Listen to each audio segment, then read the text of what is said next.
It does? Where? Underneath pledge, B is roll call. We'll be live in 1 minute. Maybe I don't know if I have the right one. My B is superintendent report. I sent out another. It does? Okay, we're live. Underneath pledge, B is roll. Hello, everyone. Welcome to our April 21st, 2021 Board of Education meeting and pre-budget hearing meeting. At this time, will everyone please stand for the Pledge of Allegiance?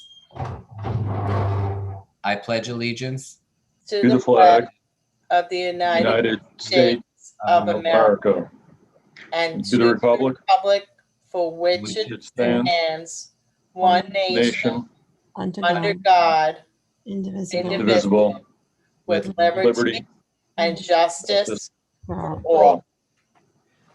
Thank you. Ms. Meoni, would you like to take a roll call? Yes, I will. Mr. Toto, Here. Mrs. Hoffman, Here, Mr. Curcio, here. Mrs. Hanson, Here. Mr. Leader, Here. Dr. Bloom, Here. Mr. Bowles, Here. Ms. Gallagher, Here. Ms. Hennessy. Here. Do I have everybody? yes. We're good. Thank you. Thank you, Ms. Meoni.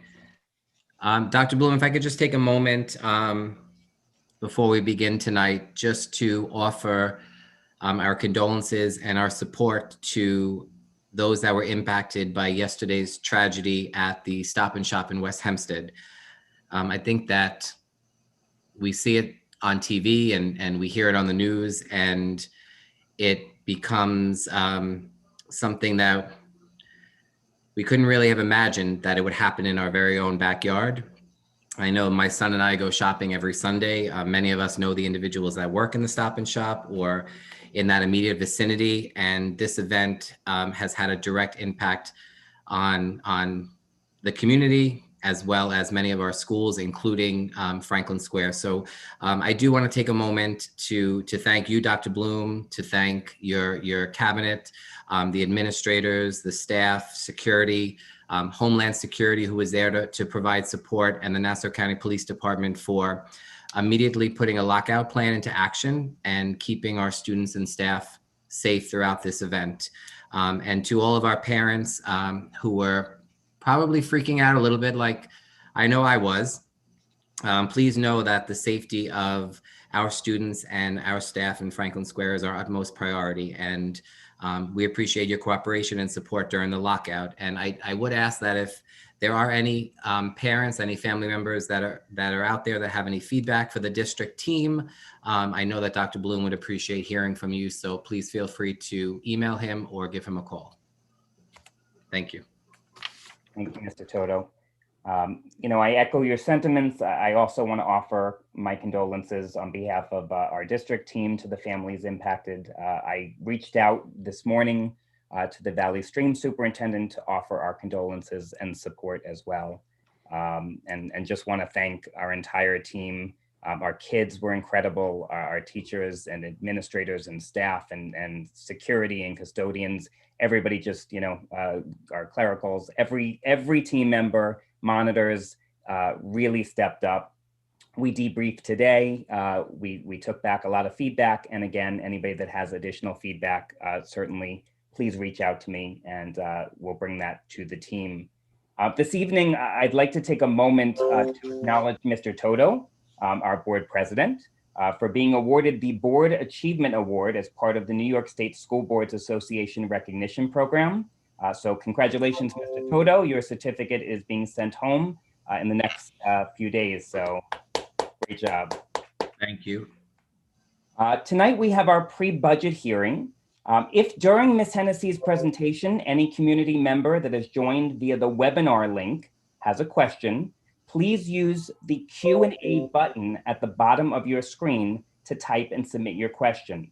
Please do not use the comment feature. Please use the Q&A feature at the bottom of the screen and you'll be able to type in your question. I will read any questions related to the budget and we will address them at that time, again, at the end of the presentation.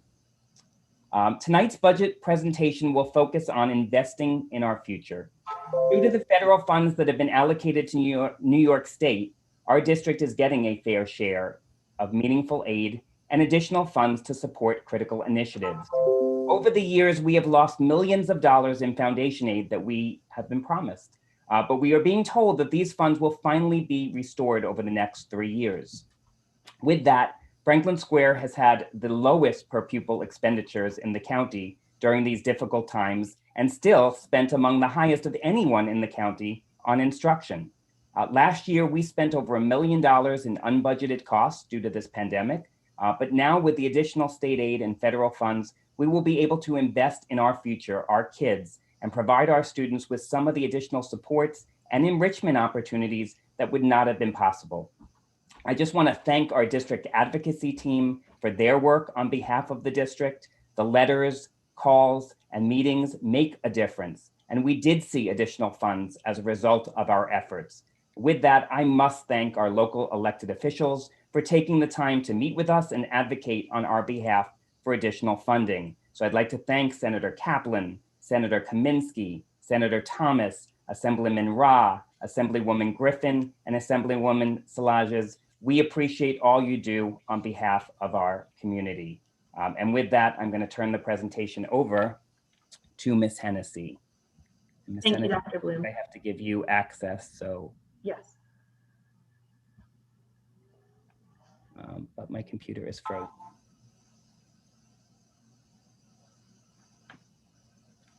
Oh, there we go. Okay, bear with me 1 second, Ms. Hennessy. I apologize.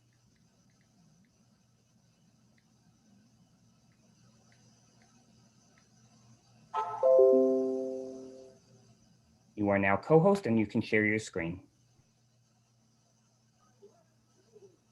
Great. Thank you, Dr. Bloom, and thank you to those of you who are logging in and joining us this evening. Tonight, I'll be presenting the final 2021-22 budget proposal. I think I will be. Let's see if this is.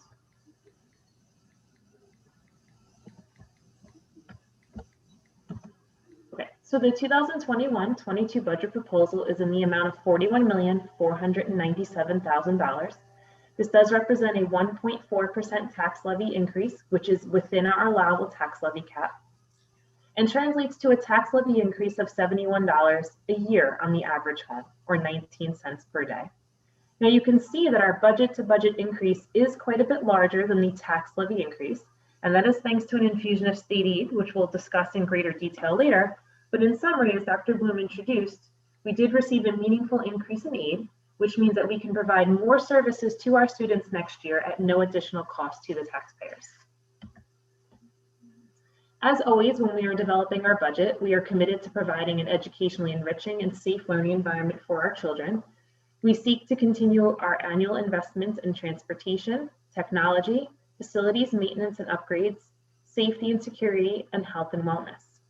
We always seek to minimize our impact on taxes. As Dr. Bloom stated, we are once again ranked among the lowest per pupil expenditure in Nassau County, but we are also among the highest for spending.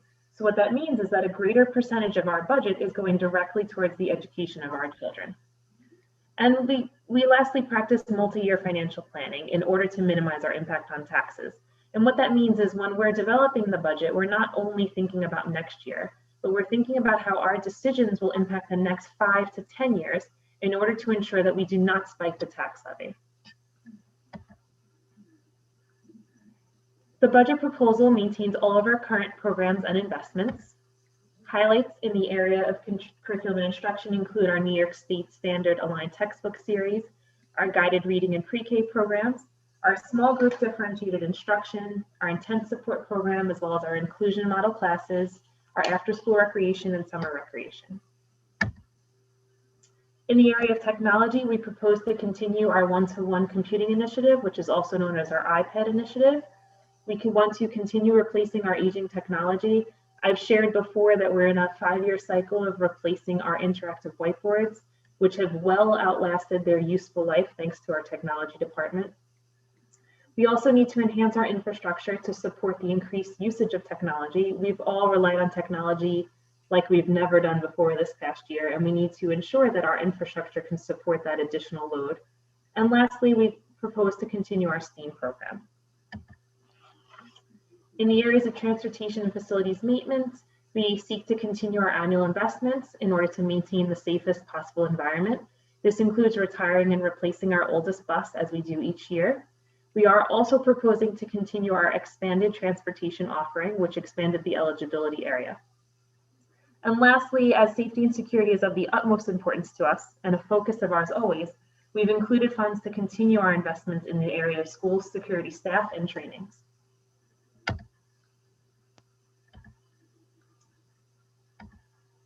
We do face a unique set of challenges this year when developing the budget, the first of which being the COVID protocols and associated costs.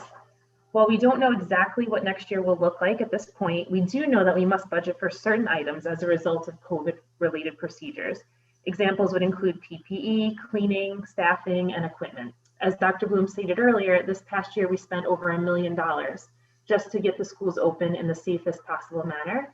And while some of those items will stay with us, for example, desks that we've purchased can be reused, there are other costs that will be carried year over year now.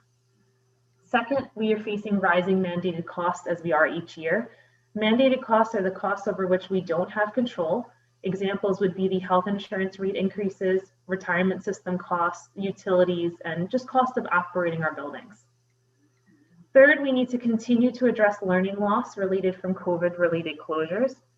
And lastly, we are seeing an increasing homeless population in our district, which does have a financial impact. Tax levy limits the growth in the property tax levy. Districts who are in compliance with their amount, as we will be, require a simple majority vote. The most significant change when this legislation was put into place was that 2 failed votes now result in a 0% levy increase. In the past, there was something called the Contingency Budget, which more or less allowed for a 4% budget to budget increase. Now we face a 0% levy increase, which means we cannot raise a single dollar more in the tax levy than we did last year, despite rising costs. And as I've already stated, our proposed levy is within our cap. Our 1.4% is within our cap. We have never sought to pierce the cap, and we are not seeking to pierce the cap this year. Now, the basics of the tax levy. What you start with is called your expenditure budget. This is the amount of money necessary to support the academic year. And then you subtract out all non-tax revenue. So any other revenue that the school district receives other than the tax levy. Examples include state aid, local revenue, which is the small things we earn, for example, interest on bank accounts. And then third is the use of reserves. And each year we do appropriate $200,000 from our employees' retirement system reserve to assist in the budget. Now, when using reserves, it's very important that you do so in a thoughtful and measured manner so that you don't create a gap, funding cliff for the next year where you would have to raise the tax levy even more. Now, what's left after you've taken that expenditure budget and subtracted out non-tax revenues is the amount of money you still need to raise to support your budget. And you raise that through the tax levy. Now, I know tax bills can be very difficult to understand, and I know that there is not always a lot of help at the county level, but we like to try to make it as simple as possible. And we explain the tax bill as your rate times assessed value equals your bill. So A times B equals C. Now, your assessed value is something that the county assigns to you. It is not determined by the school district, and it does vary, most likely year over year. So that would be in our equation B. The district does assign the tax rate. This figure is the same for every home in the district, in the community. So as you can see, there's only one number in this equation that the school district is in control of, and that is the tax rate. However, your taxes will likely not increase by exactly our tax levy amount, 1.4%, due to that assessed value number that the county is assigning you. Now, to try to make this a little bit easier to understand, I've illustrated 2 homes, which on paper and visually are extremely similar. And you can see that the county has valued one very differently than how they valued the other. And as a result of that figure being so different in the calculation, they're paying very different school tax amounts. It's also possible to have your taxes increase even when the total assessment is decreased. And what that means is if the assessed value of your home does not decrease or does not decrease as much as the average home did, you would still pay more in taxes. So again, in order to help illustrate this better, we think of it as a pie. If the county's total assessment changes, but your home's assessed value doesn't, you're now paying for a larger piece of the pie. So I give you these slides to help illustrate how very important that assessed value number is in developing your tax bill. And lastly, the contingency budget. As I said earlier, under the new tax levy limit legislation, 2 failed votes would result in a 0% levy increase or a contingency budget. Now, we have not developed our exact contingency budget at this time, but examples of possible cuts are listed. If we should find ourselves in a situation where we do need to develop a contingency budget, then the administrative team, the Board of Education, and the Citizens Budget Advisory Committee would come together to determine that funding. In some very exciting news, and something that I don't know that I've ever gotten to do in my 10+ years here, we did receive additional state aid, a meaningful increase in state aid. The state has withheld millions of dollars from our districts from as far back as 2007, and we've been managing to operate all these years. But now that they've finally committed to restoring those levels of aid, they've committed to restore them over the next 3 years, we do have some funds that we can invest back into our children. And the ways in which we're proposing to invest them include the math-led positions, 1 math-led position in each building to provide additional support to our learners who are struggling in math, in the same way that our reading program functions now.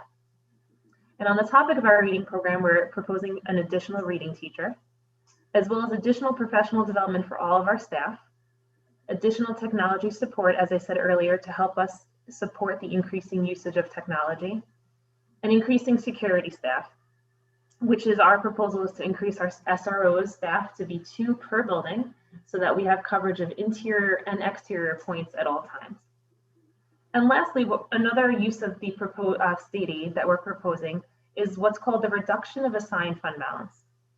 Now, assigned fund balance is a somewhat abstract concept, but in summary, each year we pledge fund balance to the budget, or in other words, it's called giving it back to the taxpayers, in the sense that it lowers our tax levy need and then therefore the tax levy burden on our community. If we do not have that money to give back at the end of the year, we would spike the tax levy and harm the taxpayer. So districts budget for it to ensure that we have it and we don't harm the taxpayer. Unfortunately, it's an inherited problem because once it's included in a budget, it's near impossible to reduce that number without spiking the levy, unless you have an unexpected and meaningful revenue increase in another category.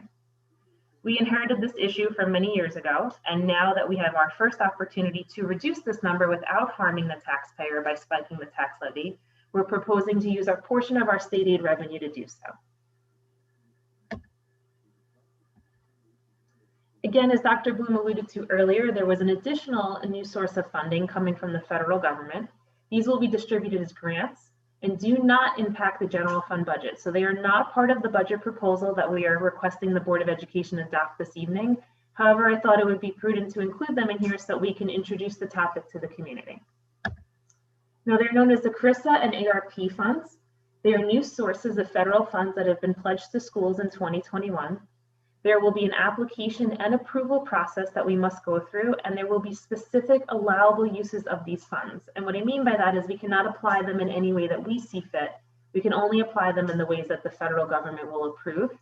Unfortunately, they have not provided us with the guidance yet to determine exactly what the uses will be or what the application and approval process will look like. We do know that we'll have a 2 to 3 year window to expend the funds. And we know that we have to be very careful because these funds are going away. Unlike the foundation aid, which was pledged to us to be ongoing, the federal funds are very clearly stated as disappearing. So we have to be very careful in how we apply these funds so that we don't create a funding cliff. We need to apply them in ways that are more one-time type expenditures rather than sustainable expenditures. Because when the funds fall off, we don't want to be carrying an expense that we can no longer afford.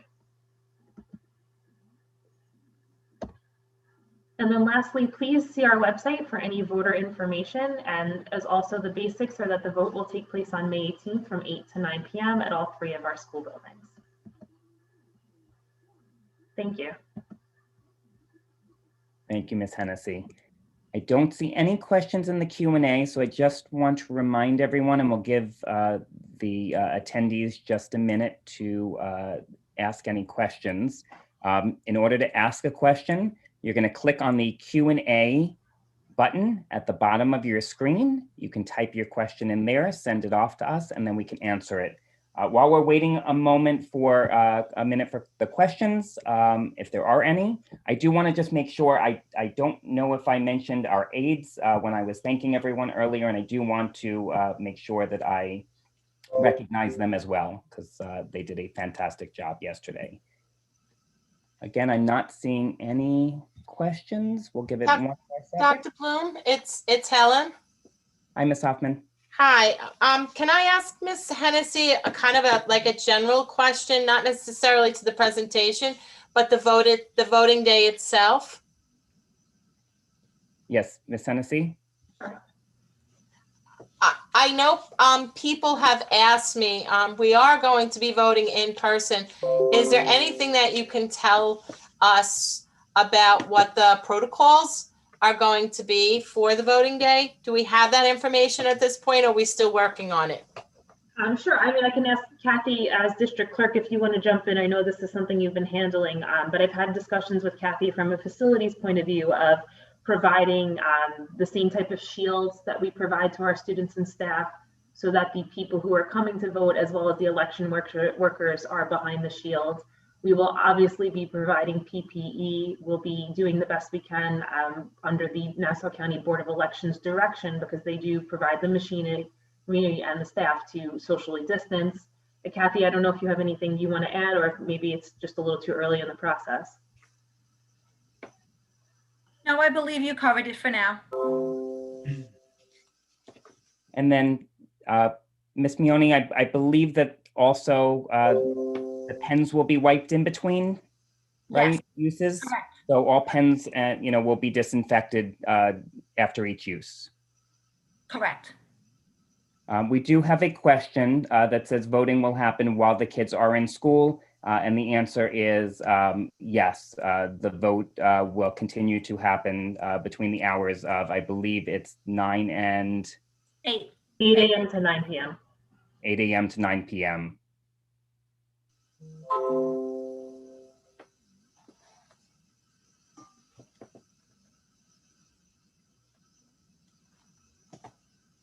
Okay, I don't think we have any other questions. So with that, I will turn it back over to Mr. Toto. All right, Wait, we have one more question. I do apologize. Okay, it says, this was a really nice presentation. I appreciate the efforts to keep the children of the community safe and additional resources for learning and helping students who struggle. Are any of these catering of childhood trauma or children's mental health in today's climate regarding gun violence or racism? So I'll take that on in terms of the question. The federal funds are specifically, well, not only for, but one of the uses for the federal funds is for social emotional learning, for mental health, dealing with trauma. So all of those will be handled, or costs, I should say, will be handled through the federal funds rather than the foundation aid, which is the general state aid. But we will be doing a lot of work around childhood trauma, mental health, diversity, equity, but that would be through the federal funds that we are receiving.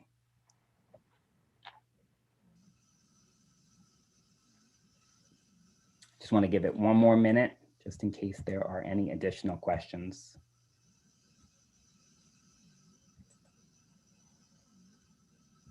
Okay, Mr. Toto, I'm going to turn it back over to you. Okay, thank you, Dr. Bloom. Thank you, Ms. Hennessy, for a very thorough presentation. At this time, are there any clarification of agenda items? No. Okay. So board approval is requested to adopt the budget for the 2021-2022 school year. Move it. Second. Okay, all in favor? Aye. Board approval is requested of the minutes of the Board of Education meeting of March 10th, 2021. Move it. Second. Okay, all in favor? Aye. Aye. Okay, and board approval is requested of the minutes of the Board of Education meeting of March 24th, 2021. Move it. Second. All in favor? Aye. Dr. Bloom, did you want to take, I thought I saw a question pop up. Did you want to take that question? Yes, there was a question regarding technology, and I did send that answer directly. But will technology proposal address the issues with certain areas not having Wi-Fi access throughout the building? And I'll certainly address that with our tech team and bring that back to them. I know they are constantly looking at where we have access issues and adding Wi-Fi access points through E-rate and through the general budget. So we'll bring that back to the team and make sure that we're addressing that, as part of the overall technology plan. Thank you. Okay. Board approval is requested of the recommendations of the Committee on Special Education in the following cases as listed. Move it. Second. All in favor? Aye. Board approval is requested on the following cases of the Committee on Preschool Special Education as listed. Move it. Second. Thank you. All in favor? Aye. Board approval is requested of the recommendations of the 504 Committee in the following cases as listed. Move it. Second. All in favor? Aye. Board approval is requested of the Treasurer's Cash Reconciliation Report and Cash Flow Statement for the period ending February 8, 2021. Move it. Second. All in favor? Aye. Board approval is requested of the Budget Status Report for the period ending February 28, 2021. Move it. Second. All in favor? Aye. Board approval is requested of the Warrant Report for February 2021. Move it. Second.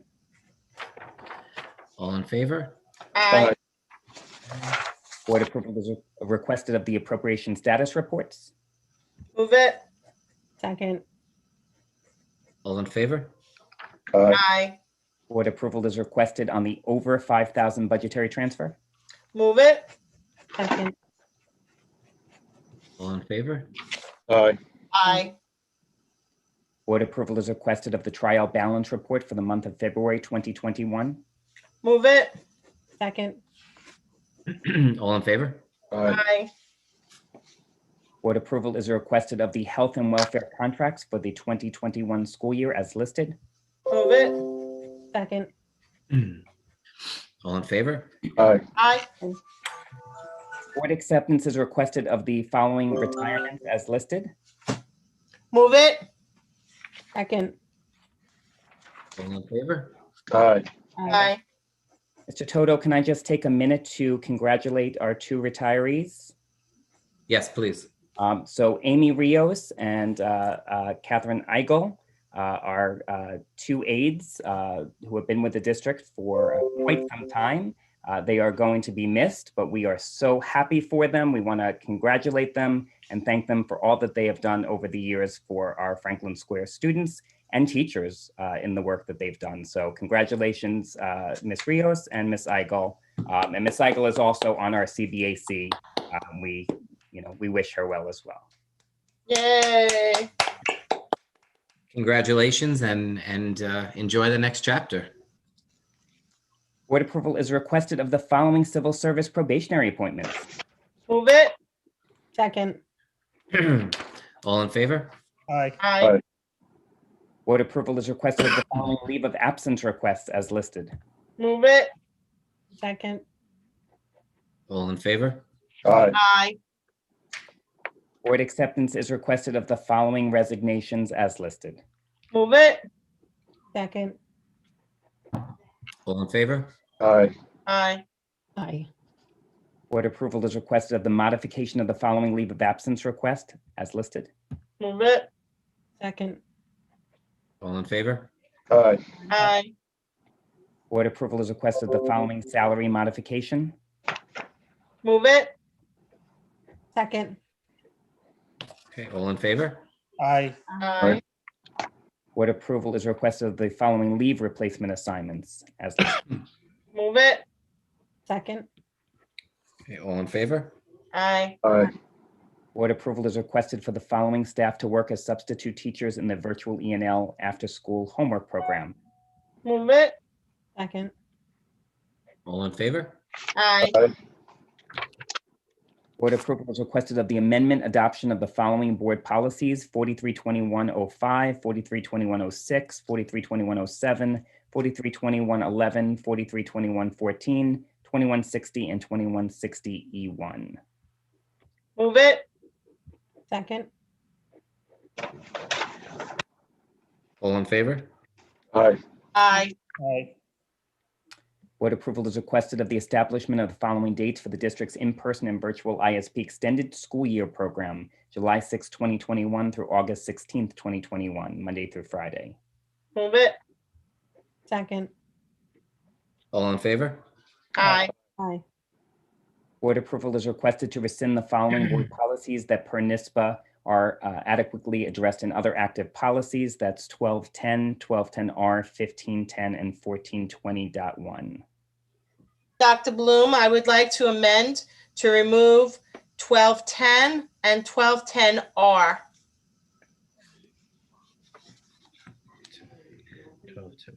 Okay. Can I get a motion? That's the motion. You need a second. I second it. Okay, all in favor? Can I just explain why I want them removed first? Yes, please do, Ms. Hoffman. Okay, so 1210 and 1210R are the policies that we have for the CBAC. And NISBA has been working on our policies for the past year, trying to update them and bring them back into line. NISBA has recommended that we not have this policy, that we remove this policy because it's going to be incorporated in another policy that they are currently working on. So at this time, we're going to wait to see what the new policy that NISBA creates using the CBAC to make sure that we still, have the integrity of this program available to our citizens in our community. So that's the reason why I feel it's important to remove them at this time and bring them back when we do have a policy that includes it. Thank you, Ms. Hoffman. And I just want to make a point that we are having a first reading of board policy number 320, 100, and 1420 as well. So just want to alert the public to that. Board approval is requested of the establishment of the following dates for the district summer recreation program, July 12th, 2021 through August 5th, 2021, Monday through Thursday. Move it. Second. All in favor? Aye. Very exciting, Dr. Bloom. Yes, we are excited, and I do want to thank Mr. Gabo and Mr. Trotta. They've been working on this and putting together a great plan for the summer. So, Yay. board approval is requested of the establishment of salaries for the summer recreation program as listed and as follows. Move it. Second. All in favor? Aye. Dr. Bloom, can I just ask you a question about the summer recreation dates and the program? Are we planning on it being in person for the 4 days, or is there going to be a mix of virtual and in person? So our plan at this point, unless something changes, and obviously pending the budget, is to have an in-person program 4 days a week. There will be some virtual components built into the day, but it would be all in person. That is even better. Yes. Yeah. We're really excited. Again, Mr. Gabo and Mr. Trotta have been working on this and have put together a phenomenal plan with outside, vendors being able to come in a safe way outside. So again, we're working on it still, and we'll have more to share as soon as possible. Well, I'd like to thank you and Mr. Gabo and Mr. Trotta for doing that. I know that our kids definitely missed it last summer, and I'm sure that we have a lot of children and families that are very excited about the possibility of everything coming together this summer. So thank you. we are excited, and we're looking forward to sharing the details soon. Board approval is requested of the establishment of salaries for the summer recreation program as listed. Move it. Second. All in favor? Aye. Board approval is requested of the agreement between Seneca Consulting Group and the Franklin Square Union Free School District to provide consulting and Affordable Care Act administration effective July 1st, 2021 through June 30th, 2022. Move it. Second. All in favor? Aye. Aye. Resolved that the Board of Education approves the July reorganizational meeting and regular board meeting date of Tuesday, July 6, 2021. Move it. Second. All in favor? Aye. Aye. Board acceptance is requested of the RFP for external auditing services to RS Abrams. Move it.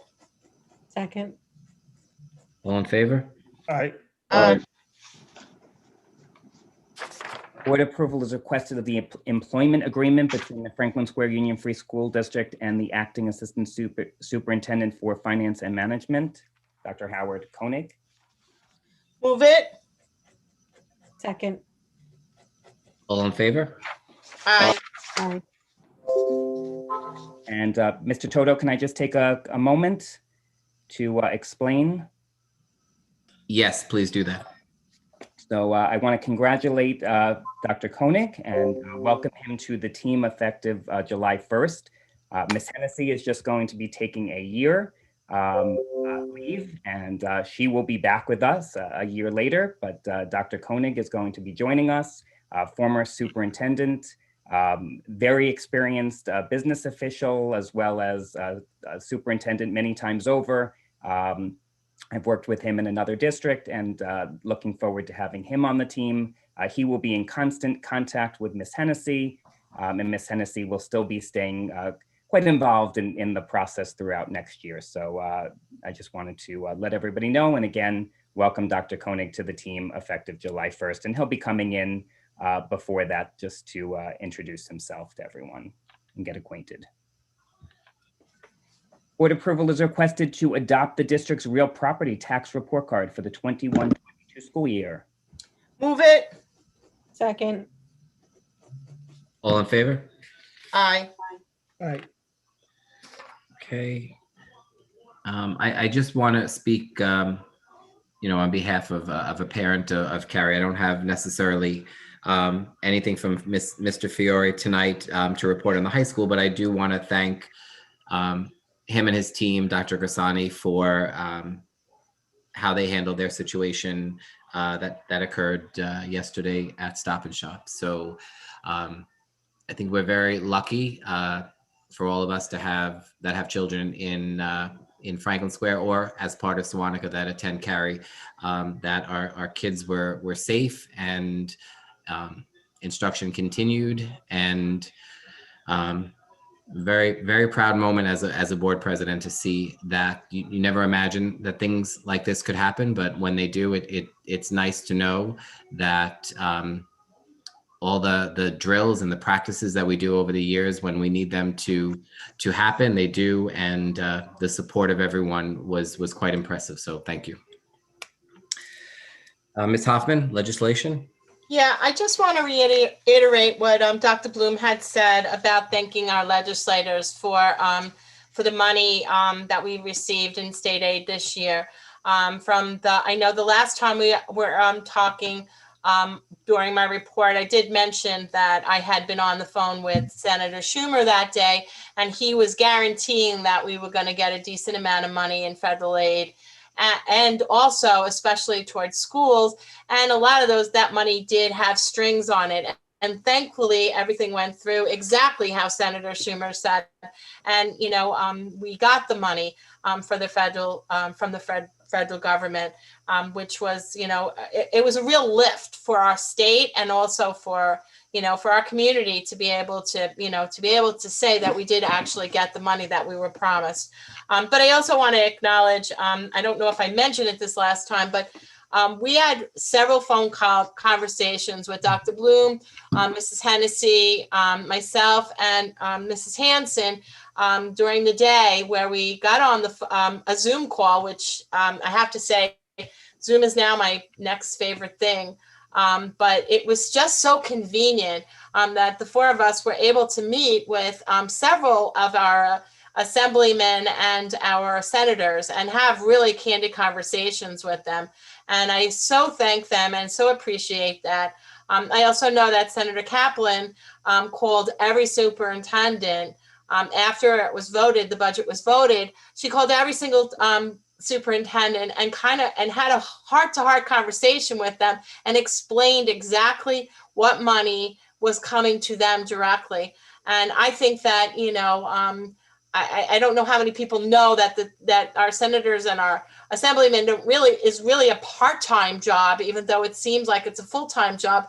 And I don't know how much they get paid, so I'm not even going to say that. But I really appreciate the fact that, they are serving their community, and that Senator Kaplan did reach out to us and, as a friend, and the partnerships that we have, and I've said it 100 times, the partnerships that we have and the partnerships that we've been building with our assemblymen and our senators have been so important.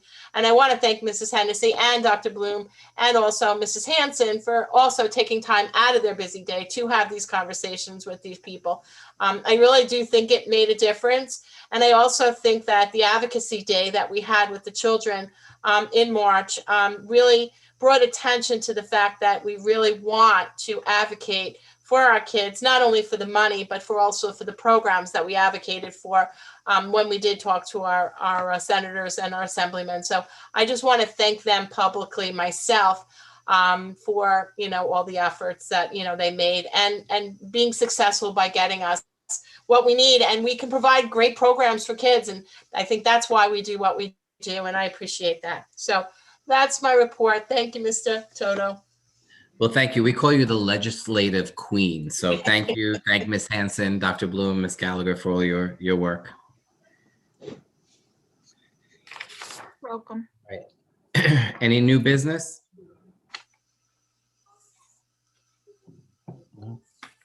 If it's acceptable to the board, I'd like to just take a moment to recognize our Citizens Budget Advisory Committee. It's a group of volunteers from the community that have been such an integral part of our budget process, and I want to recognize their efforts. Things looked a little different this year, but their support did not waver. We joined each other by Zoom for frequent meetings. Their input is just so incredibly valuable to us when we're crafting the budget process, so I want to thank them and recognize them. And I will also be including their recommendations to the Board of Education, which they've put into a document. I will be including that for the Board of Education's review. Thank you. Thank you. I also want to take a moment, Ms. Hennessy, to, I know that, Dr. Bloom kind of said it before, but your seat will be kept warm, and we look forward to when you get back. And unfortunately for you, I do have your cell phone number, so we'll be keeping in close contact, but I wish you a good year. Thank you very much. It's my way of saying we're going to miss you. Thank you. Dr. Bloom, do you have anything else for tonight's meeting? Do not. Thank you, Mr. Toto. You're very welcome. I do want to remind our community, I'd like to thank everyone that joined. I think this is a pretty cool way of running the meeting with the question and answer ability. So if we can't necessarily be in person at this moment, it's great to see so many attendees on my screen. So thank you. And I do want to remind everyone of our May 4th Board of Education meeting, and hope you can join us then. And at this time, I'd like to take a motion to adjourn tonight's meeting. Move it. Second. All in favor? Aye. Okay, thank you, everyone. Have a wonderful